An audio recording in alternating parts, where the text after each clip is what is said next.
In the main event this Saturday night at Supreme Championships, it's Gary Corbett. Gary, thank you so much for joining us today, man. I know you are water loading right now. You're on the road to the top of the card at the O2 in Bournemouth. How is it all going for you right now? And what are your thoughts on being the big attraction this weekend? Yeah, so training's gone really well. Quite a long fight camp, sort of tapering up, making sure I peak at the right time. So all the coaches around me have made sure that that's happened just at the right time. So I'm physically ready. Last week now to just get the final bit of weight off and make sure that my head's in the game and I'm mentally ready. But yeah, I'm looking forward to it. Looking forward to being top of the card. First time being top of the card. Some really good fighters, so I need to make sure that I'm, doing it justice. Doing it And justice. how do you reconcile that yourself? Do you feel pressure, anticipation? Is it like an honor? Is it, I'd rather fight at the beginning of the card and not have to wait around all night? What are your, because this isn't your first rodeo, as people will know, but how do you put that together as an athlete? It's nice. It is nice fighting earlier on in the evening because, like you said, you don't have to wait around nervous all the time.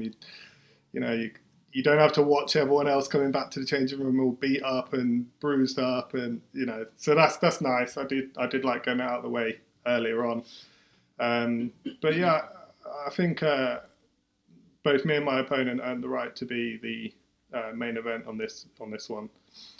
So I'm just looking forward to it now, and yeah, will hopefully be worthwhile.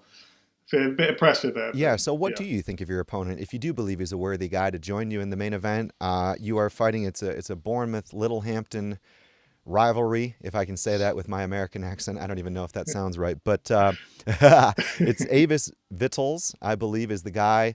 Why does he deserve to be there with you? He's good. He's very good. He was actually meant to fight one of my friends on the last show, Will Moore. Will had to pull out of an injury. And I think it was the week before the show, and they had to find a replacement for Will so that Ivis could fight. And they found Sean Lomas. So Sean Lomas is a huge veteran of the MMA scene. He's had over 100 pro MMA fights. And I think they called up Ivis, offered him Sean Lomas as a late stand-in, and straight away said yeah. Which is, that takes some balls, I would say, because, he's nowhere near as experienced as Sean, and to take a late swap of opponent like that, I think it just shows what type of fighter he is. And then not only that, he also completely shut Sean down with some really good Muay Thai skills. You mentioned So, specifically you would yeah. expect this to be a contest of distance and control. So is that a case that you respect the so-called tidy skills of your opponent, and you're looking to kind of dissect and dismantle him at a distance then? Yeah, I think he's shown in the last few fights what type of style of fight he likes. He's a very long-range Muay Thai fighter. He's got very good kicks, really good teeps. He'll keep you on the end of his teep all night if he can.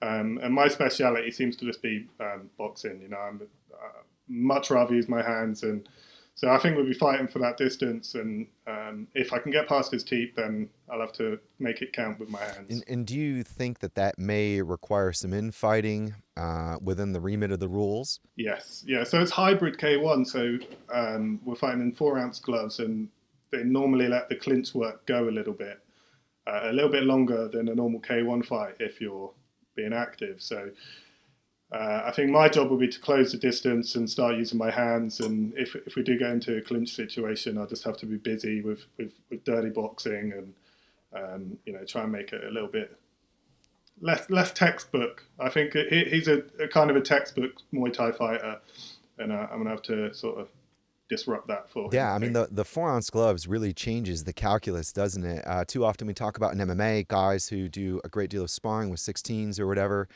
and then they go into using just 4s, and again, even like the one super serious stuff, or even I remember UCMMA was doing, I believe, kickboxing, and they were maybe one of the first in the UK to use 4-ounce gloves. And so you see this kind of relationship between the two sports, or even different striking sports going to 4 ounces or vice versa, using larger gloves when you're training for an MMA fight. How has that been for you? I mean, like you mentioned, getting inside, it gives you some different opportunities, perhaps. The coverage obviously isn't there at distance, to shell up.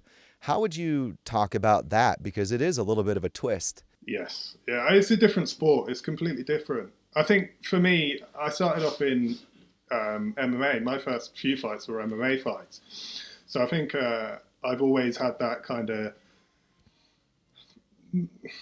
sort of footwork base. Having a control the distance a lot more. It's a lot more important to control the distance and use your footwork when using smaller gloves because, as you said, you can't play the high guard game. You can't cover up as easily, or you just can't cover up, as I found out last time out. But yes, shots that you shouldn't get hit with will sneak through if you're trying to play a high guard. So it is a completely different sport, and luckily for me, I think I've got a bit more experience in that area than my opponent, having the MMA. Especially starting at 17, I believe. That whole journey, what brought you into it in the first place? Why martial arts, and why in the order that you've seen from K1 to boxing and MMA? Why in that order? Yeah, I started off with the odd Thai boxing class just for fitness, went with one of my friends just to try and tone up or whatever. And then I started.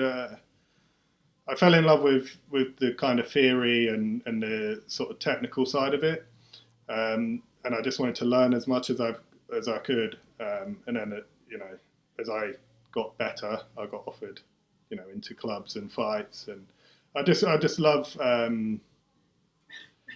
I love the technical side of it and learning. To me, it's all about learning the techniques, and if you can look at an opponent or look at the fight and try and think of a game plan, and if it works on fight night, then to me that's it's like a game of chess. It's like winning a game of chess if you can outsmart people. And being coming from banking, are you a big numbers guy? Do you look at stats? Do you do a lot of homework? I mean, I just talked to some of the fighters, and they actually confess to only having one game plan, their game plan, and not really even looking at what the opponent is doing normally from a tendencies perspective or other.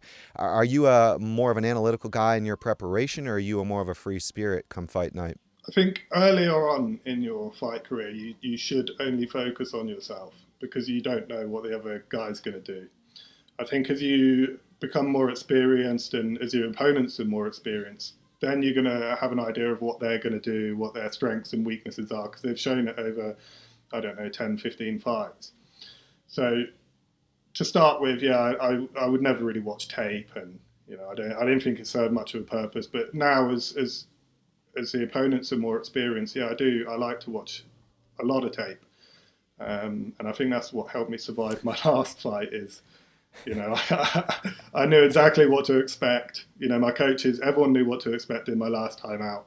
And when things don't go to plan, for example, if you do get put on the floor 12 seconds into the fight and you know that your opponent's got a minute in the gas tank, then it'll help you, you know what to expect, and you can sort of build a contingency plan. I watch a lot. To me, it's all about it's about outthinking your opponent before you outfight them. I love it. That's beautiful. Outthink them before you outfight them. That sounds like a good thing to bank on come Saturday night. Also very good. Very clever. Listen, a couple of other thoughts about your journey, through lockdown and so on. I know you've been doing some entrepreneurial stuff. Tell us a little bit about that. I was reading that you've got a hand wrap company, Funky Fight Wraps. Is that right? That's right. Yeah. So,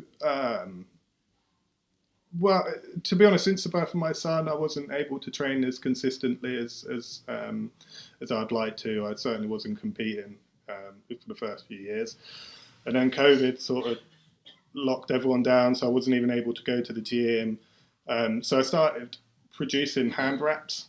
Cotton hand wraps with loud, funky designs. So we've got a couple of designs out at the moment, and they're doing really, really well. So it's funkyfightwraps.com if you'd like to have a look. I'm going to have a look right now, actually. /funkyfightwraps. Yeah. So if you have a look at the Instagram, there's loads of people really like them. I've had sales from guys in the UFC and some pretty big names on the Muay Thai scene really enjoy the raps as well. So Very cool. Yeah, if you pump it into Google, you can even find the Instagram account, which once again is at funky_fight_raps. That's the one, right? that's the one. Yeah. Amazing. Why that? Why hand wraps? Why not shorts? Why not gloves? Why the creative approach? I mean, I see some of your designs here on Insta. Yeah. I can't say I'd look very good with them Um, here on camera. Maybe I should have gotten a pair before this interview. What do you think? oh yeah, maybe I should have sent you a pair up. I should have sent you a pair up. I apologise.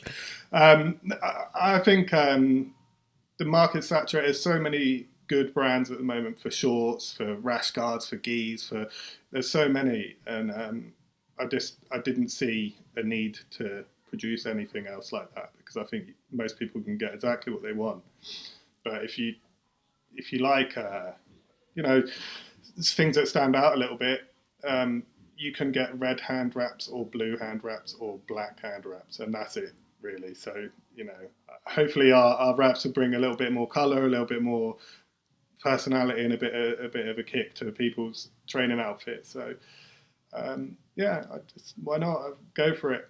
I went for it. Are you So like more of a doing quite well. creative or like more of like a hard, objective, rational guy, or do you kind of live both sides? No, this is the first creative venture for me. Yeah, no, I had to have a lot of help from my partner. So, yeah, she's certainly the creative one out of the It's two cool of though, us. right? Because like even in martial arts, the way you approach it, like you are a guy who studies tape and looks at things, but sometimes we need to exist in these dichotomies because everyone can have a game plan or a method to their own madness, but being comfortable with being uncomfortable, being dragged out of situations could probably make you not only in business but even in the ring a better person when it comes time to perform, right? Yeah, yeah.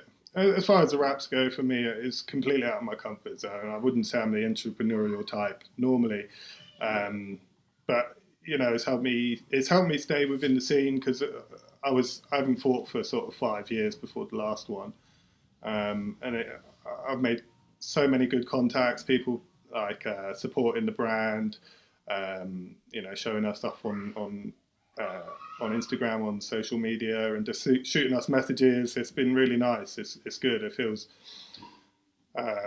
good to be part of the community and on the inside rather than just as a fighter as well. So it's All nice. right, man. Well, fast forward. Final thought for you here. Fast forward to Saturday night. It's the main event. It's the last fight. You make that walk. He makes that walk. The cage door closes. What can we expect for those who are going to be in attendance? I believe it is sold out. And those who are going to be watching on the global pay-per-view, what can they expect to see? I hope. You will see. It'll be a high-paced fight. It'll be 100 mile an hour for as long as the fight is lasting.